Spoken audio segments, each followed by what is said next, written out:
Today I want to speak to you from 1 John chapter 2 about not being ashamed at his coming.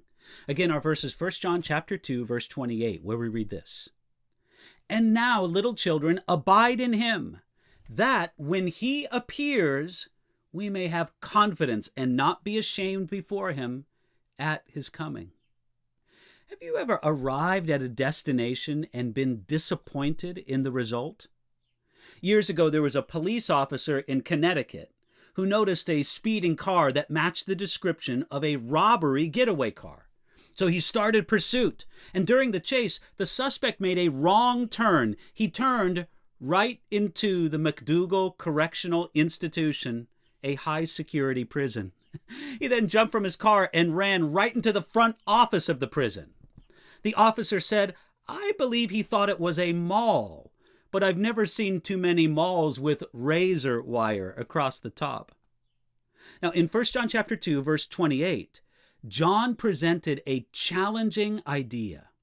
When we arrive at our eternal destination, some may be disappointed in the result. When Jesus returns, some people will be afraid because they never knew Jesus at all. But among those who know him, some will not be afraid. They might be ashamed before him at his coming. They will realize that they have lived worldly, unfruitful lives. In one moment, the understanding will overwhelm them that whatever else they have accomplished in life, they did not abide in him the way they could have.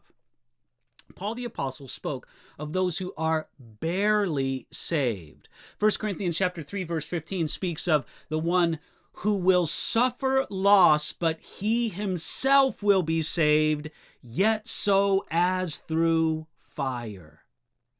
There are those who, for at least a moment, the coming of Jesus will be a moment of disappointment rather than of glory. Now, it might only be a moment, but suffering loss or to be ashamed are not ideas that we want to connect in any way to our meeting with Jesus.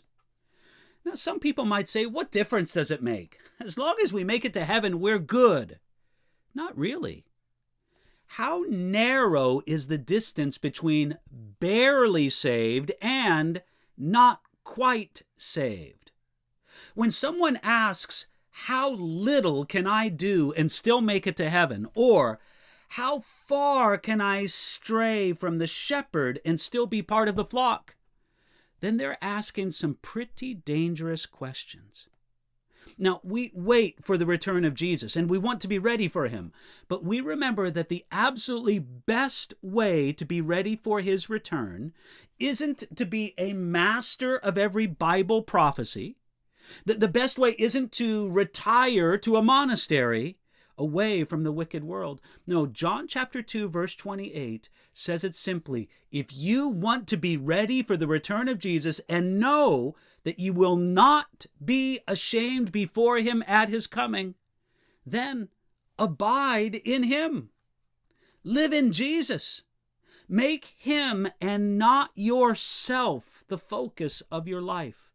Then, no matter what hour Jesus comes for you, you will be ready and unashamed to stand before him.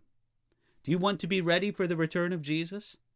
Then live in him and do it today.